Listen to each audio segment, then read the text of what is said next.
The Sound Off Podcast. The show about podcast and broadcast. Starts now. How long you been in radio? I've been in radio for 13 years now. Yeah, it's been a wild ride. I can't believe that it's been over a decade. Why'd you want to get into radio? So I always loved music, and I played in a band in high school, and I always wanted to do something that really involved music in some sort of capacity. And when I was sort of graduating high school, figuring out what I wanted to do with my career, and like, oh, okay, you know, you do the typical thing that everyone says, like go to school, get a job, all of that. And I was like, I just knew I didn't want to do like an accounting job or anything boring like that. I wanted to work with music in some capacity. And I just sort of knew that, you know, playing in a band, especially in a punk band, the odds weren't in my favor.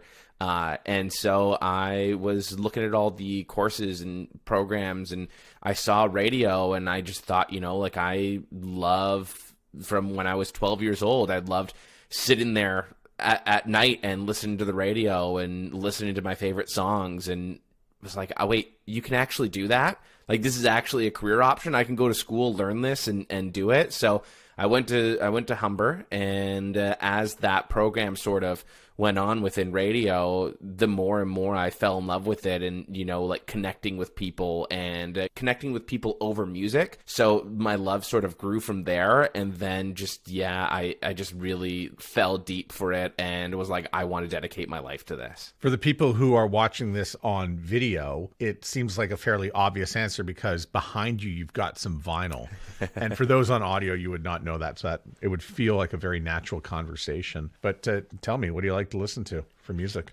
Well, like I sort of grew up listening to heavier music, and there was just like a weird pipeline, right? Like at 12 years old, I think I discovered Metallica, and I was like, ooh, this is like heavy and this is cool, right? And then I found Nirvana, and I was like, wait, you could put that much raw emotion into a song, and that kind of led me down my punk journey and a lot more into like emo music as well. And so now for me, I just love any type of music that has that raw emotion in it, and whether they're happier songs, sad songs, it's just like anything that really has that raw emotion is what gives me goosebumps and makes me, you know, just drawn towards the band and the music.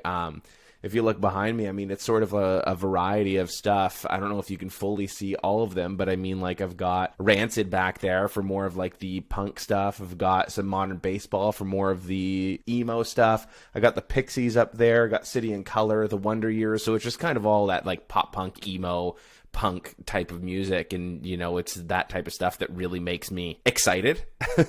You a Bad Religion guy? Yeah. Saw Bad Religion a few times back in high school as well. Explain Bad Religion to me, because, you know, in the 90s, I understood the appeal. I watched them sell out. Wasn't a big venue, but they still sold out in Edmonton. I used to get a lot of letters as music director of that station. It's like, well, you play all this hard rock like Metallica and Godsmack. How come there's no room for punk? And I believe in the research. And the punk music just never researched very well. So bands like Rancid and Bad Religion, we didn't often find a place for them on the radio station. I think I might have squeezed in a Bad Religion tune here and there just to appease the fans. But why doesn't punk work on rock radio, or why does it feel like there's not a big home for punk music on radio? I think because the whole genre of punk is very built on the DIY scene, and a lot of punk bands are sort of anti-capitalist, they're anti-mainstream, so there's a pushback. And so I feel like punk bands almost want to make their sound in a way where it doesn't fit with radio and that corporate mold. And I mean, like, there's different types of bands for everything, and there are bands that sort of fit that mainstream effect. We've seen bands in the 2000s especially sort of fit that, like the My Chemical Romance with the Black Parade, and I mean even AFI, who were more of a punk band starting off and, seeing songs like Miss Murder and Girls Not Grey hit Much Music and hit alternative radio. Those sort of fit, but there was that sort of mainstream and commercial appeal, and they've sort of evolved. But you're never going to hear an old AFI song on the radio because it was more thrash punk, and it was more, well, thrash punk isn't the right type of genre for that type of music, but it's just the anti-mainstream in the sound and the vibe of the actual genre. It was built not to be on the radio, if that makes sense. I loved AFI Miss Murder. I thought that was a great song. And, some of those bands that you mentioned, like in the 2000s, there was a bit of a hole for more punk music to make appearances on the radio. And you put this right on your Instagram. It says, I like sad songs that sound happy. And that sort of describes the whole emo thing. And you embrace it, and it's who you are. But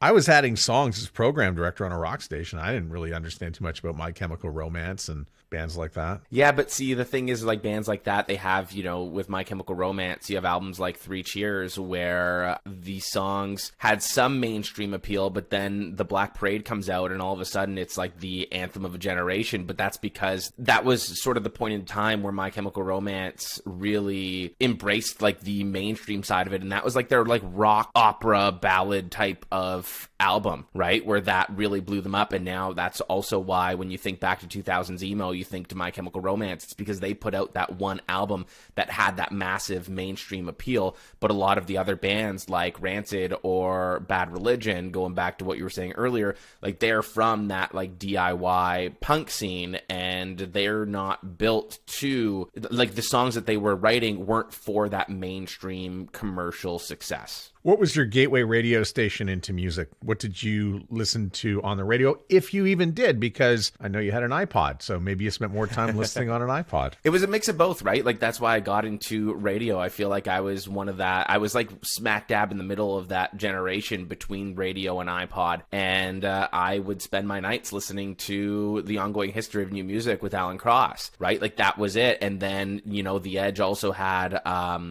a bunch of punk and metal shows that were going on late at night when I was a kid. And I would, get home from school and go into my basement. We had an unfinished basement, and I would like practice skateboard tricks while listening to 102.1 The Edge. Your first radio experience, like professional experience? Yeah, going into a station. And I don't want to say where you got paid because I don't want to, I don't want to dissuade you from talking about any intern experiences you might have. So my first real experience in a professional radio station was an intern experience, and it was actually with Cash Connors at Kiss 92 back in 2010. That only lasted a few months because then they went through some changes over there, and they got rid of the interns because they just couldn't manage it with all of the changes that were happening in the station at that time. But I mean, like, that was just my first real experience in a professional station, working with someone like Cash Connors, who was a professional. He was always awesome with me, and basically like helping him prep out the show and getting real. That was my first real taste of real professional radio, right?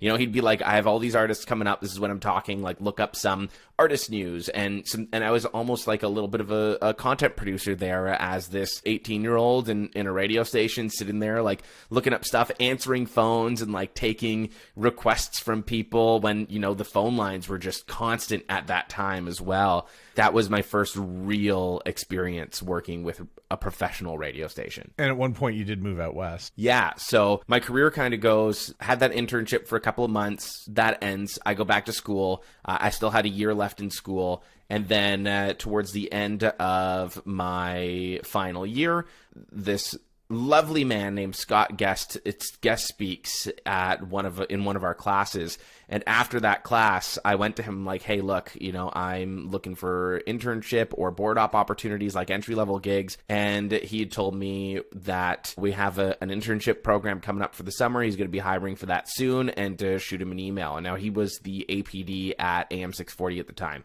And so I shot him an email, did my internship with him. When my internship was over, I volunteered until a board op position came up. Board op there for a couple of years. And when I realized that, that entry-level position wasn't going to result in anything on air within the greater Toronto area, I'm like, you know what? I really want to be on air. I know I know I'm going to have to pack up and move out west. It was something that we were told in school all the time, right? Like, pack up, move out west. And so I finally did it, went out to Peace River, Alberta, worked at a country radio station, doing middays out there. And that was my first real experience of being actually on air. And man, when I tell you that I was so out of my comfort zone, because now I'm in another part of Canada.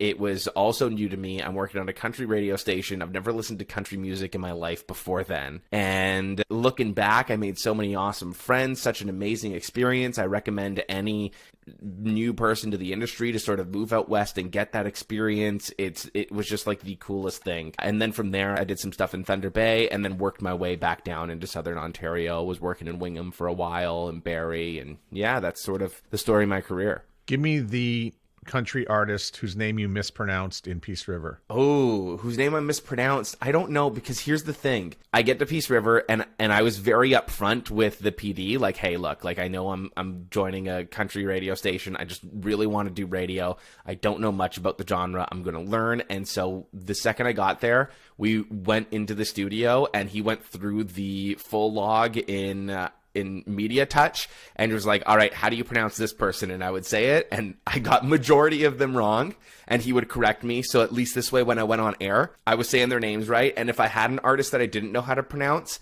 I would run to his office or to someone else's office and be like, how do I pronounce this person's name? That's awesome. Tell me about Thunder Bay. Just because I when I think of Thunder Bay, I think of a very competitive radio market. Two companies. I think there's about 6, 7 stations in there, maybe even more. But there's nothing around. Like, it's a big market, but also remote. Yeah. Thunder Bay is like the largest city in northwestern Ontario, and that's sort of the hub for all of those smaller communities. And working in Thunder Bay was honestly, I have so many amazing things to say about Thunder Bay. Honestly, like, a part of me left my heart in Thunder Bay. I loved that city. I loved the people there.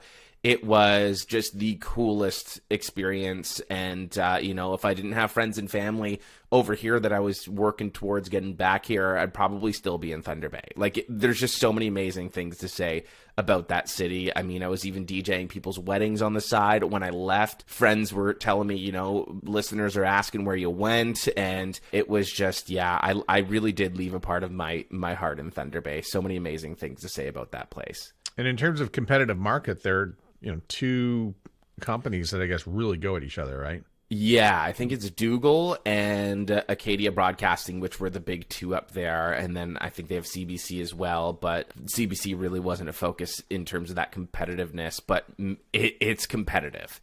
Like, those two companies, at least when I was there, were really gunning for each other all of the time. And then you moved to Wingham?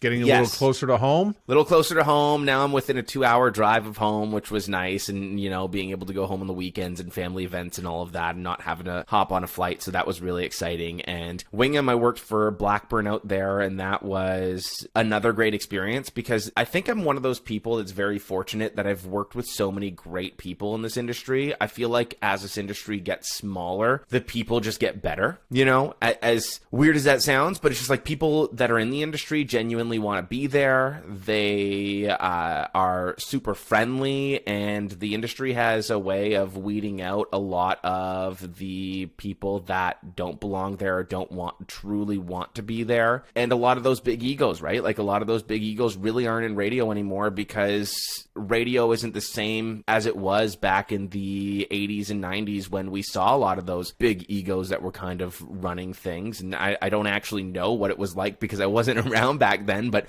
from the stories I've heard and from my experiences, everybody in radio has been so kind to me and so wonderful. And especially in a market like Wingham, where it's a bit of a smaller market, and a lot of the people that are there and have been there for a long time are there because they've raised their families there or they're from there and they want to give back to the community and they want to put together like good community radio. And it's great working with people like that. I think that's one of the problems we have in Canadian radio, and that's in big markets, we look at scale, size, and numbers, and there's a lot of distractions in a place like Toronto. However, in Wingham, in Kamloops, Peace River, Flin Flon, Thompson, Kentville, Nova Scotia, radio still matters. Absolutely. Yeah, and not quite as much, but almost as much as back in the 90s. And I think that's where if the decisions are coming out of Toronto, you're just looking at numbers. Mm-hmm. And we're not really looking at what makes radio great, which is that high touch that you were just talking about. Right? Like radio is such an important medium and audio is such an important medium that when you put it into the hands of people that don't truly understand that, they're going to take it for granted and things are going to happen. But when people truly understand how important radio is to its communities, that's when, and when people start prioritizing that, that's when you really see radio thrive. You found yourself in Barrie and working, at the core station in Barrie. It's Big 101. But also that's in close proximity to a lot of the other legendary stations that you grew up around, including The Edge. So how would you look at, because you were a part of all those stations I mentioned, I think like the ones in the core stations in Hamilton and The Edge. How did you see doing a show in Barrie, but also having to do it in bigger markets as well? So the cool thing about Barrie is not a lot of people also realize how big of a radio market Barrie is. It's super competitive, and Barrie is one of those communities where they really care about the community as well, and I think a lot of that gets lost because it's just about an hour drive into Toronto. So a lot of people kind of think, oh, okay, Barrie to Toronto, right? But it's one of those communities that genuinely cares about the community, and it is its own entity that sort of sometimes gets lost. So working in a community like Barrie, you just really have to get back to that community feel working within a market like that, especially when you have such a giant next door. It kind of feels like being Canadian living next to America, and you just need to be able to really connect with the community. But in terms of like doing the work within Toronto and Hamilton out of Barrie, I mean, when I was doing that, it was all voice track work. So, I knew that my voice was going to be heard on Toronto radio. I knew my voice was going to be heard on Hamilton radio, and that was really exciting because for me, I was like, I grew up listening to these radio stations. So now I get to have my voice on these stations. Even if it's on a voice track type of scale, it's still cool to be able to drive around and hear my voice on the stations that I grew up listening to. So that was just a really cool experience. And I feel like when you're in the studio, whether you're in a big market or a small market, I just kind of think of how do I connect with the people that I'm talking to and the demographic of that radio station. And I don't ever really think of the size of the radio station. Like, to me, that's not important. To me, at the end of the day, we are taught this in school. You're talking to one person.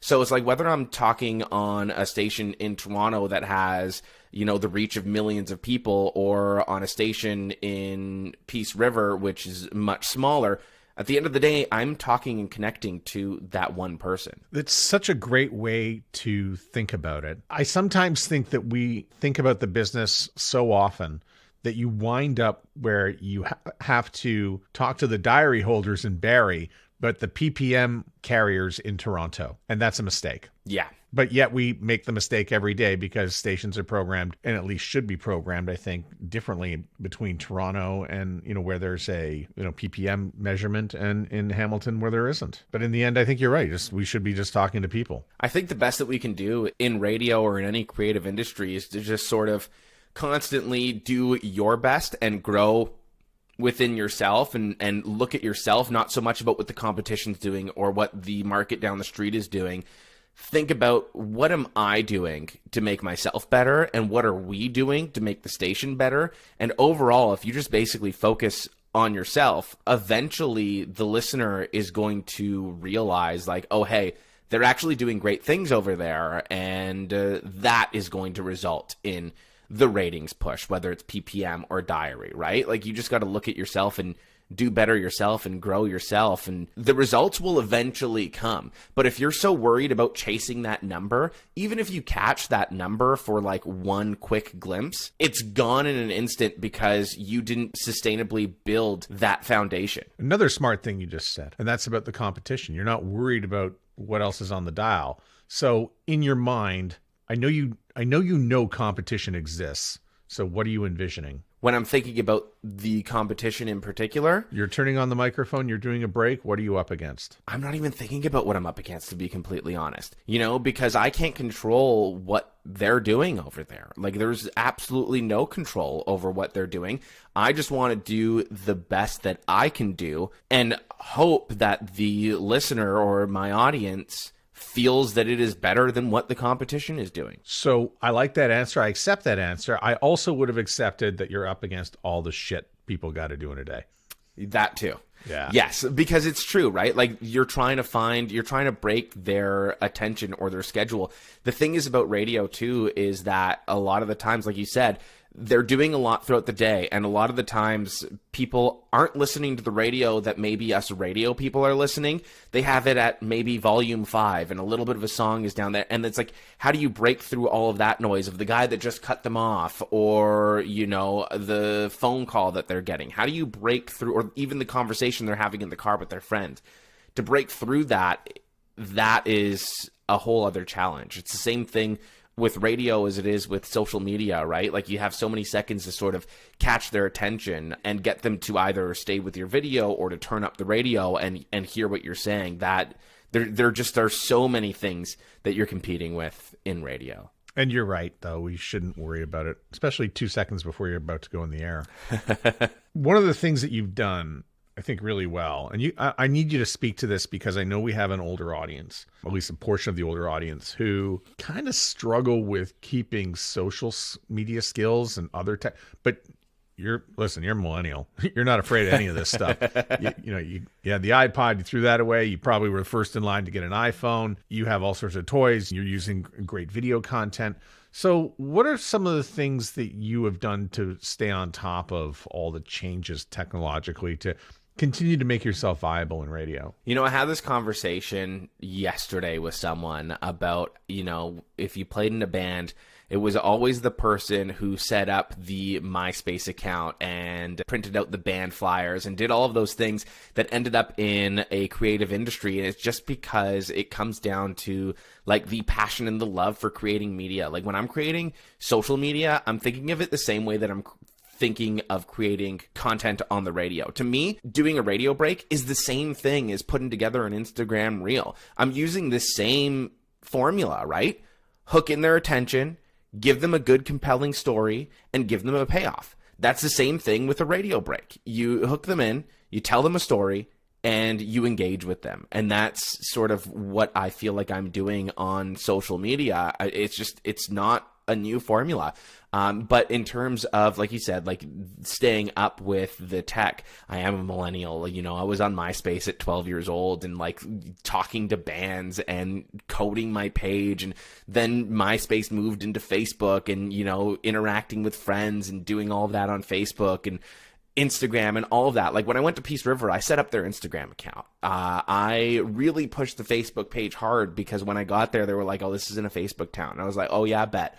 And so I started posting on the on the Facebook page. I'm like, it ended up growing. We got interaction. That's just the type of person that I am. I love keeping up with tech. I love keeping up with social media. And it's really not hard if you break it down to being the exact same thing that we do on air every single day. Yeah, so well said and spoken. I had trouble trying to decipher how to go from doing a live break to the next technological step, which was a voice track break. I found that to be weird, but you're exactly right. It's the same sort of components. You just have to remove time, temperature, weather, that sort of thing, and put yourself, like a day or two ahead. I get it. It's the same formula. It's just you do it in a different way. But at the end of the day, it comes down to the same thing, like really break it down. I think the biggest challenge that I've heard from other people about my social media presence while also doing radio was like, how do you find the time doing your show and doing social media at the same time? I feel like that's the biggest challenge that most radio people have, but it comes down to also like prep work and planning things. It's like, if I know I'm talking about this on my show later at 2:00 in the afternoon and I prep my show at 9:00 in the morning, I can go and film that video at 10:00, edit it for 11,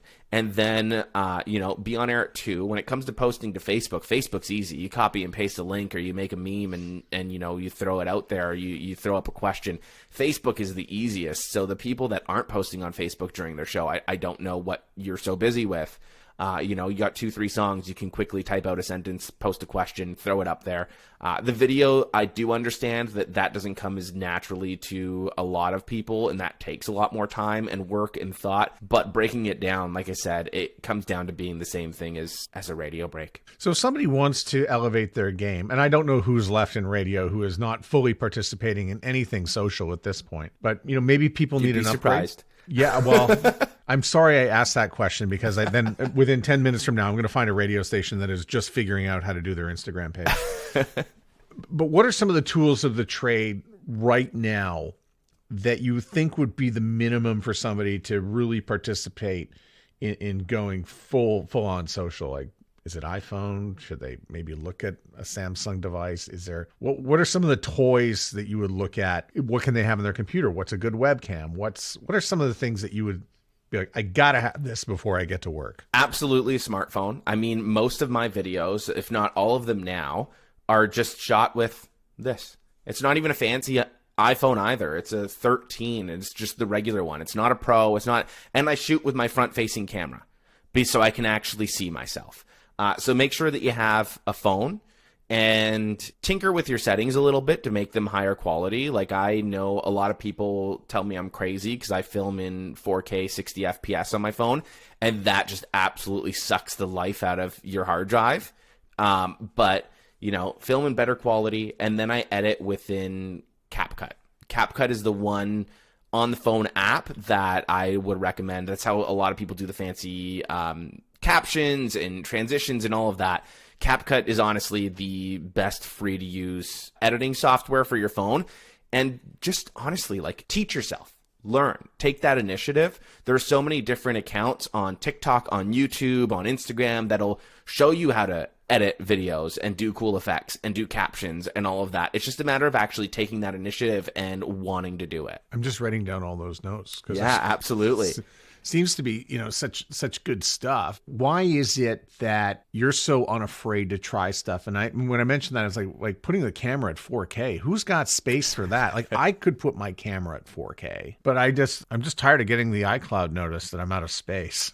I know, I am too. But I'll go back and just delete a bunch of the old video. Once my video is posted or it's edited and saved down, I go back and delete everything but the final product. So that frees up all of that space again. Just have to actually do it, which sometimes, if you go through my camera roll. Yeah. If you go through my camera roll, there's a lot of bad takes that I forgot to delete, and that's probably hoarding a bunch of storage. But every now and then I'll go and clean that all up. But yeah, storage is the biggest issue. But when it comes to actually creating the content, I mean, there are so many other free tools that you can use that, like CapCut, that can just get you started, right? And then once you kind of get on a roll with things, then you go from there and you upgrade your equipment and you find the paid features that you can't live without. And, you just kind of go from there. But to actually get started, you really don't need more than an iPhone. So your time at Chorus came to an end. You did 4 years. You started before the pandemic. And you went right through the pandemic. And then, November 2023, I read, at least, that you were not going to be part of that anymore. I'll assume that was a business decision that was made. Yeah. Because I don't think you're short of any skills. Well, I appreciate you saying that. But yeah, no, I started in 2019. I sort of took that leap from Wingham. And I was doing afternoon drive, and I was the music director over there, but I really just wanted to make my way into a bigger market and once again get closer to home. So I reached out to Mark Cameron, who was the PD at the time. And I'm like, hey, we've had a few conversations on Twitter about the Gaslight Anthem, a band we both love. And I'm like, I want to get to Barrie. Like, that's a goal of mine. And he reached out and was like, hey, I actually am about to have a swing announcer position open up if you want to apply for it. So I applied for it. I'm like, you know what? Why not? I know it was part-time and it was weekends, and why would you go from full-time afternoons into part-time weekends and do all that? But I just really wanted to take that leap into a larger market, into being closer from home. And I knew that I could move back in with my parents for a little bit while I was kind of getting settled in there. So it was like, I'm just going to make this leap of faith and do it. And then I did it for about a year until I was like, oh, okay, I've been doing this for a year now. I need to start figuring something out. And then I get the notice that, Mark was going to be stepping off air as the afternoon drive announcer. He was being promoted to regional PD. So they're going to hire for an afternoon guy. And I'm like, oh, okay, cool. This is my way in. And then I did the interview. I went through the process and the pandemic hits. So now I'm like filling in for the afternoon drive role throughout the course of the first, few months of the pandemic, because obviously they weren't going to, hire me at such a time, March of 2020. They weren't going to hire me on and take on a new salary. So I just grinded it out, did it throughout the pandemic. And then finally, when things started to ease in October, they gave me the full-time contract for afternoon drive and music assistant. And I did that. And then at one point, I was the only announcer on that station at Big 101 because our morning show had left, the PD had left, we had a VT midday show, and then it was just me live there the entire time. And when that kind of came to an end, it sort of took me by surprise because I was told that I was going to be the future of that station when they were reworking some things and changing the format. And then come November, it was just, hey, budget cuts, the company's not doing too well. We got to get rid of someone. And unfortunately, that's going to be you. And you were the only one at the station. Is there anyone at the station now? There is, because they ended up moving someone from Toronto into another position. And then there's just a whole bunch of changes that have kind of happened there since I've left. And I haven't really kept too much of an eye on what's happened since I've left. I've really been focusing on my future and where that's going to be and end up. And I've really been grinding towards finding another radio gig and focusing and doubling down on my social media. I've had a few paid brand deals, and I've just really been looking forward rather than looking back. So I don't know much about the changes that are happening or ongoing over there, to be completely honest. But you do know enough about radio to be teaching. Yes. You're at Mohawk. Yes, and that was a really exciting change, and I honestly didn't think that I would love teaching as much as I do. It was, one of those things where I got laid off, needed a gig, was put in touch with the program coordinator, Sam Cook, at Mohawk, and she was like, hey, let me pass your stuff along to my boss, and then all of a sudden I'm in conversations and got hired the day that I talked to them. Officially. And yeah, like I said, I really didn't expect to love teaching as much as I really do. And I think that's because I just have such great students, and seeing those students and the bright eyes and bushy tails that they have and the love and passion that they have, that's enough to really rejuvenate you and make you feel new again. And they genuinely want to learn, and they're excited, and they're good at what they do. And yeah, I could go on about my students because they're honestly the best. So you've already helped out the older generation right now, like Gen X people, or maybe some older millennials who might not be fully immersed into the social or all the skills that it takes to do great content these days. But now here you are teaching Gen Zs. So I find it funny because so many Gen X broadcasters have been banging on millennials for a bunch of things. But here we are, we're speaking to a millennial who's now teaching the Gen Zs. What's going on down there? Okay, I have to say, I don't know what it is about the whole generation war, millennials. I understand, I don't understand why millennials ever got any hate, to be completely honest, because we were sort of that last generation without technology. We grew up with it. We were going through so much at such pivotal times where, recessions coming out of school and having to work 3 jobs, yet being called lazy because we couldn't make ends meet while working 3 jobs. We went through all of that. And the funny thing is when it comes to tech stuff, I feel like as a millennial, especially as one that's very tech savvy, I feel like as a millennial, I constantly had to teach the people older than me about tech. And then now with Gen Z, I feel like because they grew up in it, they're almost rejecting a lot of it. And a lot of them don't know how to do a lot of basic stuff. So now it's like you're teaching Gen Z and the younger generations who are supposed to know more than you, because typically younger people are better with technology. And so it's like we're kind of caught in the middle where we're teaching the older and the younger about tech stuff. What are they teaching you? They are honestly teaching me that it's basically okay to just be who you are unapologetically, which is something that I think we all sort of learn as we get older. But yeah, there was a part of me growing up that was like, oh, I can never do this, or I can't do this, or I shouldn't do this because maybe it's cringy, right? But as you get older and then you see the younger generations where they're kind of like, well, things are just so messed up, so why are we even going to care about that? Like, let's just have a good time. I'm like, you know what? Yeah. And the older I get, I don't care. Half of the stuff that I put out on social media, I feel sometimes like it's cringe, or, you know, I'll get comments like, this is cringy, but that doesn't bother me, because you know what? You get to that point where you're like, yeah, it is cringy, but like, just embrace it. What excites them about radio? I think they get excited about, you know, the same thing that we get excited about, right? It's about the music. It's about connecting with people. Like, that's the great thing about radio and the medium, is that you get to listen to music and connect with people. That's the basic standard of radio, and that hasn't changed from the inception of radio to today. You see all of the changes within the business, but like, take away the business and the actual part of radio that everyone loves is the same then as it is now. It's connecting and it's the music. I never found that we were in a generational war, although I do think that there was always questions being asked, you know, especially about millennials, like what makes them tick and how do we get the most out of them to work in the previous work structures that we've had before. I think from the conversation we've just had, I kind of feel that millennials have spent so much time customizing, and, you know, whether it's an iPhone, whether it's their life, whether it's eventually it became work from home, customizing so many parts of life, that one of the big expenses from that generation is connectivity and shared experiences, because there's so few.